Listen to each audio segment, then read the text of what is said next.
Hello, I'm Frances Arthur with Field Trip Ready, and I just got back from a field trip to Washington, D.C. with 19 people, including me. It was mostly students. I had a few parents with me, thank heavens for those parents. And I want to talk to you a little bit today about how to plan a field trip to our nation's capital for just a small group, 20, 25 people at the most, but maybe even just for your family to go visit. As you well know, I'm recording this in 2026. So this is our nation's 250th birthday, which is incredibly exciting for me. I was a homeschool mom for 16 years after teaching in the public school system for 8 years.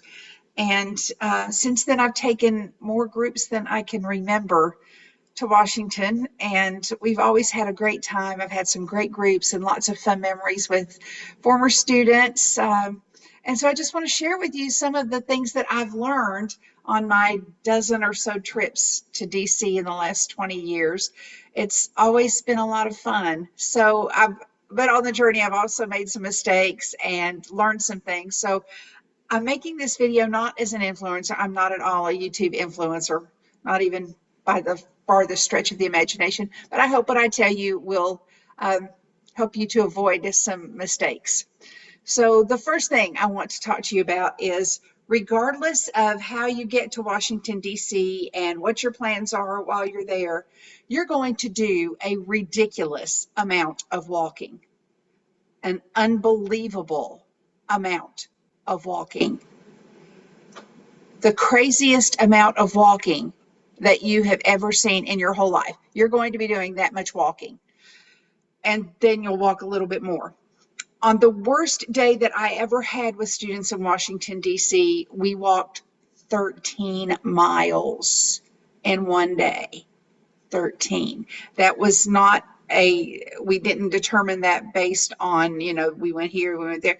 We had step counters and we counted, and then we put those steps into a calculator and it gave us those answers. So 13 miles that day. And I thought we were all going to die by the time we got back to the hotel. Now, that was a worst day. Absolute worst of all time, 13 miles, okay? On a light day, you're going to probably walk 5. And what a lot of people forget is it's not just about the walking, it's about the standing. Because when you get to different places in Washington, D.C., you're going to want to see what's there. You're probably not going to have much time to sit down. And when you do, you need to be careful about where you sit. Yeah, there's some benches here and there. There's some cafeterias where you can sit down in Smithsonian museums, but mostly you're standing. And if you're on a tour somewhere, you're standing. So plan in advance for that amount of walking. When I take students there, I always tell them in advance about this ridiculous amount of walking and advise them 8 to 10 months earlier that they need to start walking now.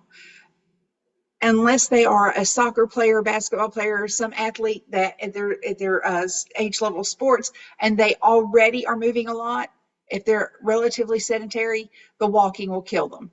So make sure that you explain to those students in advance, you've got to start walking now to get your body in shape to handle that amount of walking. Shoes are important for that. This is not the time to bring your flip-flops. Don't even consider bringing your flip-flops except in the evening to walk to the hotel pool and back. Other than that, you don't want flip-flops. As comfortable as you think they are while you're strolling around town running errands, they're not going to be comfortable.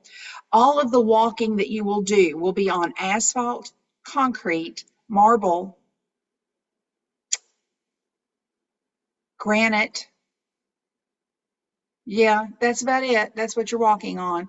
So it's not going to be comfortable at all. Limestone, yeah, you're not going to have fun walking on this. Cobblestone, that's the one I forgot. Yes, there are some places where you will probably walk on cobblestone. So if you're not wearing good, sturdy shoes designed for walking, city walking, not hiking walking, city walking, you're going to be uncomfortable. So plan for that in advance, okay? If you can bring some yummy roll-on that you can put on your feet at night that has some mint in it to help soothe your feet, you'll appreciate that a lot. Make sure in that walking that you account for any injuries that anybody in your group has. And the trip we just got back from, I was the injured person.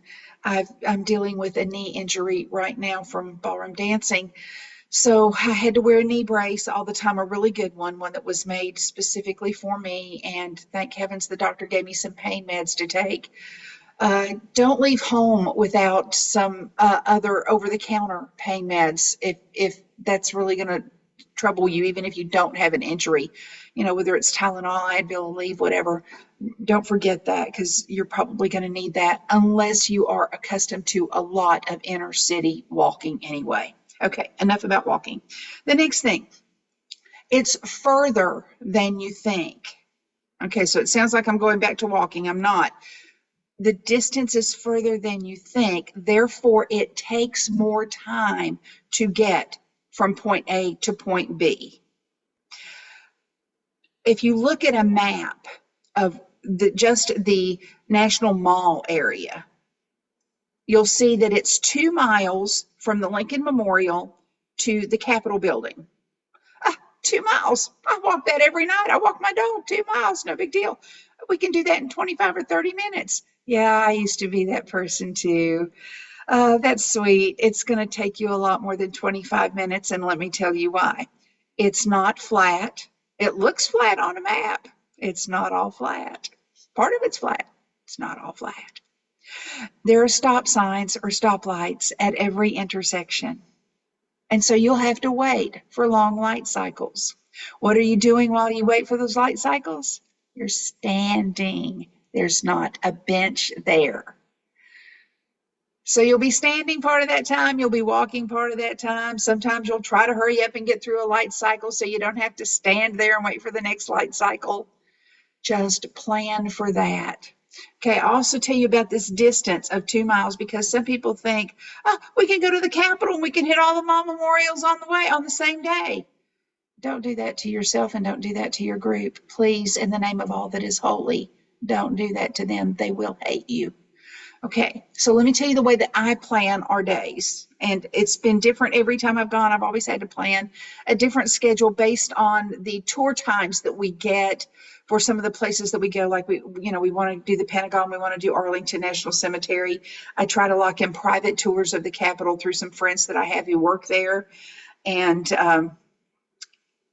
yeah, so the Kennedy Center, that's a great tour. Don't skip it. Library of Congress. So when you're doing these tours, you need to keep in mind how long it's going to take you to get there. And then your schedule is going to just not work out as smoothly as you think it is. It's truly this year, after planning all of these trips, I was working on our itinerary the week before I distributed it. Okay, I was making last minute changes. So about your itinerary, I recommend that you do half of the memorials on the National Mall one day and half of them on another day.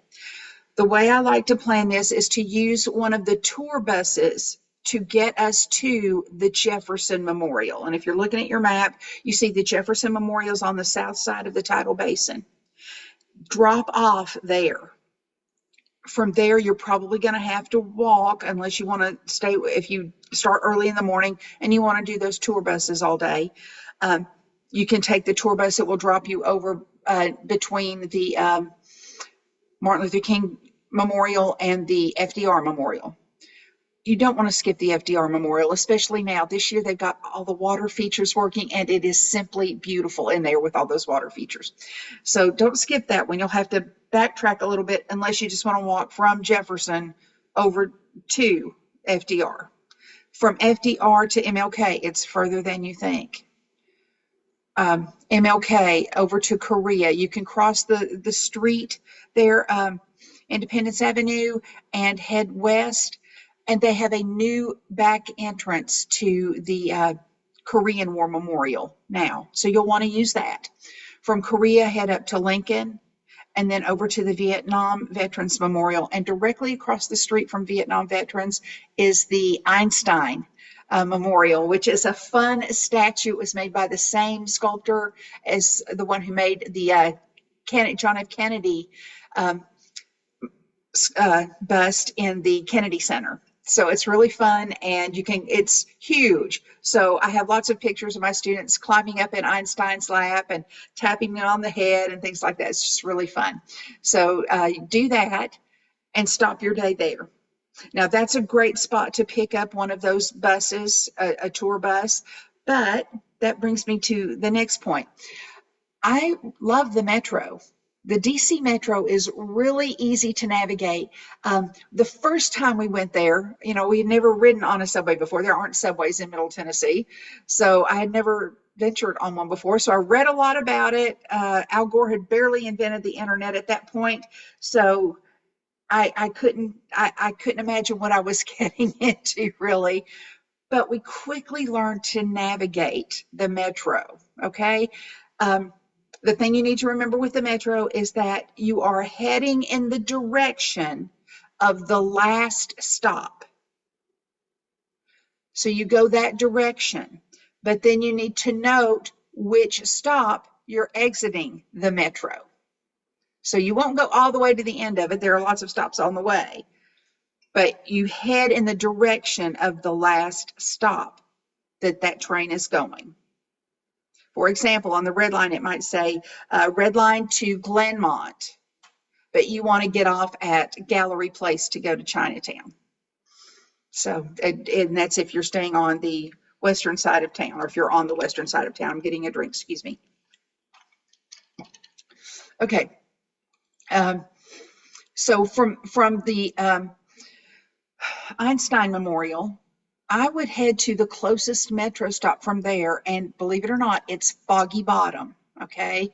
I checked it out every way I could, and I finally put it in ChatGPT, and he agreed with me. It's Foggy Bottom. Now, it's about 8 blocks from there, and there is a hill, but once you get to the top of that hill, and it's not steep, it's an easy flat walk from there to get to Foggy Bottom. Then you can take the metro and go wherever you want. So then you've done 1, 2, 3, 4, 5, 6, 7 memorials that day.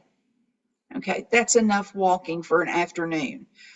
Spend the rest of your afternoon doing something that will allow you to sit. Perhaps go over to the Air and Space Museum and catch one of the IMAX movies in there, or the planetarium videos, and that way everybody gets to sit while they're on the metro and sit while they're watching that video for several minutes. Some of them are 46, 45 minutes long. So that gives you an opportunity to sit, and then you can spend the rest of the day, touring that memorial or that Smithsonian. And then the next day, maybe you can finish up and do Constitution Gardens, World War II, Washington Monument. And don't forget the new World War I Memorial. Oh my gosh, it's beautiful. So make sure you take that one in. Other stuff that I want to tell you, there are multiple Smithsonians. Some people think, and they've even asked me, did you get to go to the Smithsonian? And the correct answer to that question is, which one? There are over 20 Smithsonians now. And of course, they are broken up based on their topic. So like the ones that most people hit when they go to DC are American history, natural history, and air and space. Next to that would probably be the new African American Museum, and then sometimes Edvar Hazy, and maybe the National Zoo. Believe it or not, the National Zoo is considered a Smithsonian. All of the Smithsonians are free, and they're open every day from 10 to 5. So hard to go wrong with that, but pick your topic so that you know which one you're walking into, and allot time during your visit to Washington, D.C. to see several of them. Don't limit yourself to one. They're all quite different.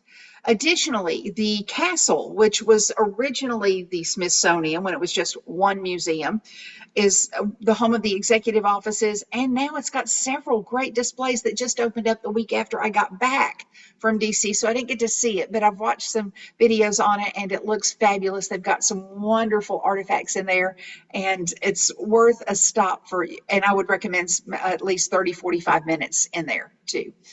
For the other Smithsonian's, probably an hour to an hour and a half. And then when it comes to those Smithsonian's in general, always do your research. The American History Museum is the equivalent of 6 football fields. I've had students who said, well, I wanted to go see Dorothy's ruby red slippers from The Wizard of Oz, but I couldn't find them. And now your time is up because you only had an hour and a half in there. Look up online and find out what's in there and find what interests you in advance, and then find out where it's located so that as soon as you get through the security entrance, you can go straight directly to that place and see your non-negotiable. That's what we call them in my groups, is your non-negotiable. Okay. I had a mom this time who had to see Prince's yellow guitar that he played in Purple Rain. I know old people will get it, I promise. So we looked up where it was so she could go directly there and see it. There's a piece of the Berlin Wall in there, guys. It's only this big. If you don't know where it is, you're not going to see it. So know where these things are before you go in there, and do not rely on the Smithsonian info desk to give you a map. They run out every year. So print a map of each one of those that you're going to visit before you go so that you can find the things that you need and have to see. Find your non-negotiables and plan on getting to those first. Mark them on your map. No, this is on the second floor on the east side that I want to go to. That way you don't lose your time exploring things that are awesome, but they're not the most important thing that you want to see. If you do this, then an hour to an hour and a half in there will be plenty of time. Just so you know, if you spent days in there, you still could not see everything that they have to offer. So don't try to see everything. See the things that are most important to you.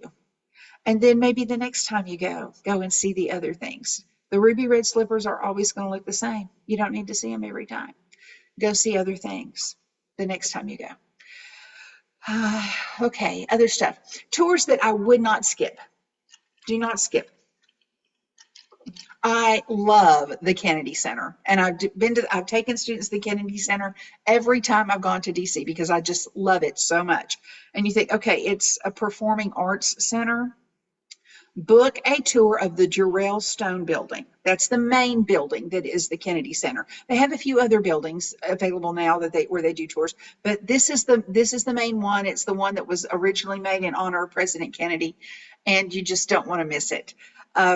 It's so good that this time I had a dad on the trip who is a military veteran, could not have been more or less interested in music performances if he had practiced in advance, and was really kind of bummed that we were wasting time going to see the Kennedy Center until we got in the Kennedy Center on the tour. And at that point he said, this is really much better than I thought it would be. And a few minutes later, yeah, this is the second most interesting tour we've been on. Well, it's the first. The Pentagon. He's military. Of course, that's the Pentagon, which is another great trip. And I recommend that one too. Let me finish the Kennedy Center. You'll get to see, provided there aren't rehearsals going on in the rooms, the concert hall, which is amazing. It's where the National Symphony Orchestra performs.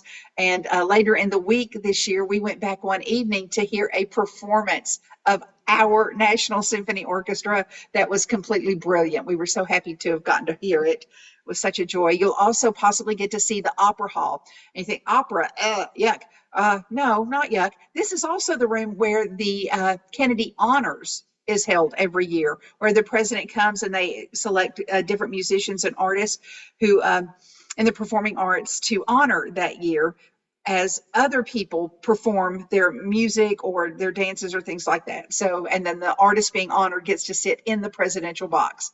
So it's always an awesome show, and you can find that on public broadcasting in your area.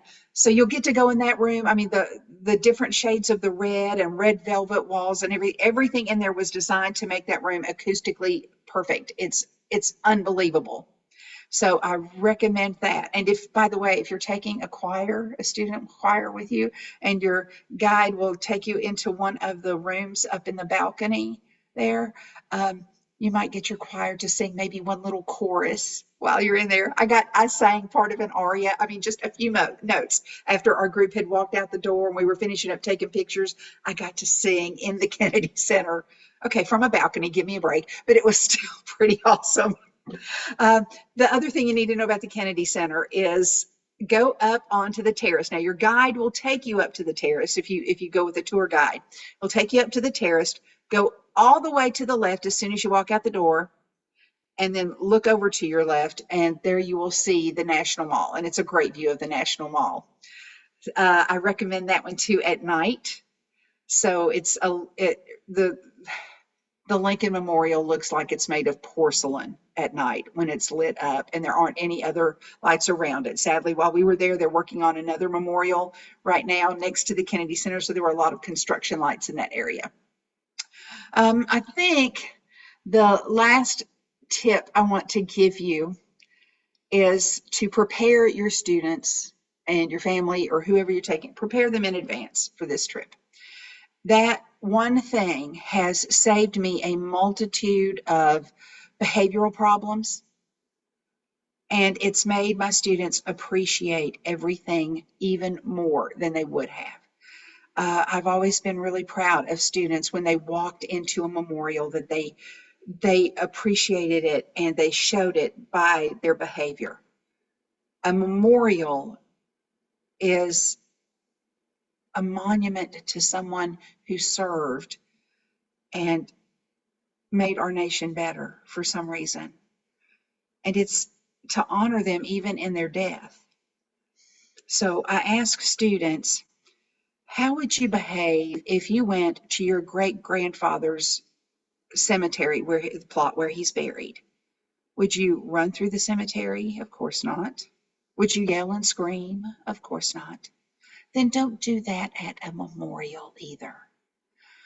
This year I did something I've never done before, and I got angry with another group because of their behavior, and I said some not so nice words to their teacher, their chaperone at the event, because they were so obnoxious as they entered and stayed at the World War I Memorial. I had my students clustered together so that we could review the things that we had already learned in our class, and I'll make another video about that.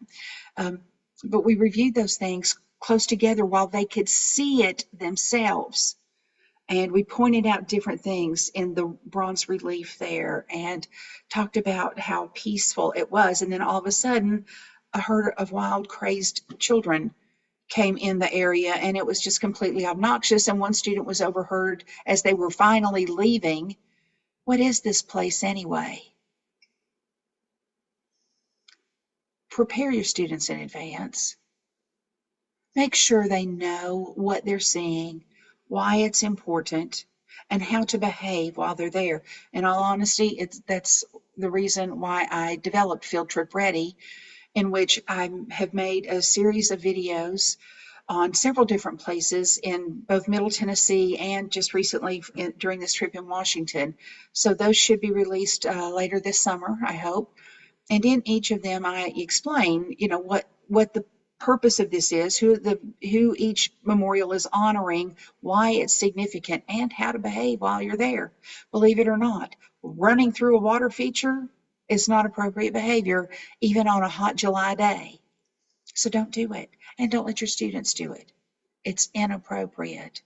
How would you act at your grandfather's cemetery?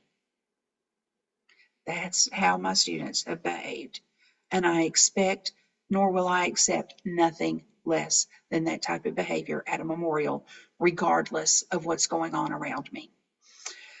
So there are my tips, my top tips for how to enjoy your trip to Washington, D.C. Thank you so much for watching this. And thank you for clicking the like and the share. And I would love it so much if you would go to fieldtripready.com and take a look at some of the videos that I already have posted there. I look forward to seeing you again on another video soon.